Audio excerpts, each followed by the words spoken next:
Jesam ja se za ovo borio? Adnan Selimović, poznatiji kao IC.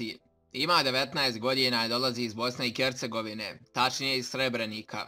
Htio je svoju kreativnost i slobodno vrijeme iskoristiti u nešto korisno, pa mu se YouTube učinio kao super prilika za tako nešto. Svoj prvi video objavio davne 2012. godine, i to neki magični trik, i u video objasnio kako se izvodi. Klip je izbacio na kanalu Bosnian Rap 1. Pored kanala IC imao je još jedan kanal, i to vidite same 1998. Na tom kanalu je snimao gameplay, ali mu se nije dopao i onda je prestao sa radom. Na početku svoje YouTube karijere je snimao sve i svašta, dok nije shvatio da na sceni nedostaje jedan kvalitetan horor kanal, pa je počeo da snima strašne priče i misterije. Što se tiče YouTube scene u vrijeme kada je on počeo da snima, kaže da je bila dosta slična kao i danas, i dodaje da se tada gledao kvalitetan sadržaj, što danas nažalost nije slučaj. Kaže da hejta nije bilo. Ponekad je bio neki hejt komentar, ali ga samo ignoriše, ili ako je neka uvreda, izbriše. Njegov cilj na YouTube je imati što više pratilaca. U početku je koristio Sony Vegas za editovanje svojih klipova. Danas također koristi isti program. U početku nije editovao zvuk, a danas to radi pomoću Audacity-a. U početku se nije nešto pretjerano promovisao. Jedina promocija je bila komentarisanje YouTube klipova koji su mu se svidjeli, i preko tih komentara su ljudi došli na njegov kanal. Najveći uspjeh na YouTube smatra odlazak na 3 Balkan Tube Festa zaredom i poziv na skup u Omegu u Tuzli. Također uspjehom smatra i 70.000 subova koje je skupio bez ulaska u drame, svađe i prozivanja. U početku motivacijom je bio svaki pretplatnik, pregled i pozitivan komentar koji je dobio. Kaže da mu je to motivacija i dan danas.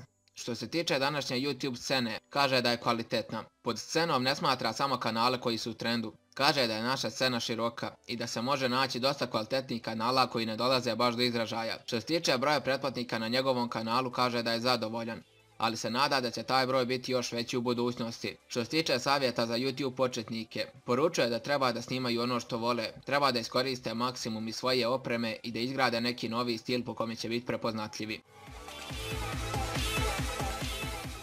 Ok ljudi moji, to je to. Prije svega, znači, hvala IC-u što je prihvatio poziv i iskreno se nadam da će vam se ovaj klip svidjeti. U komentaru ćete imati naravno IC-ev kanal, postite ga, pretplatite se na kanal i to je to ljudi moji, uživajte u ostatku dana i veliki pozdrav!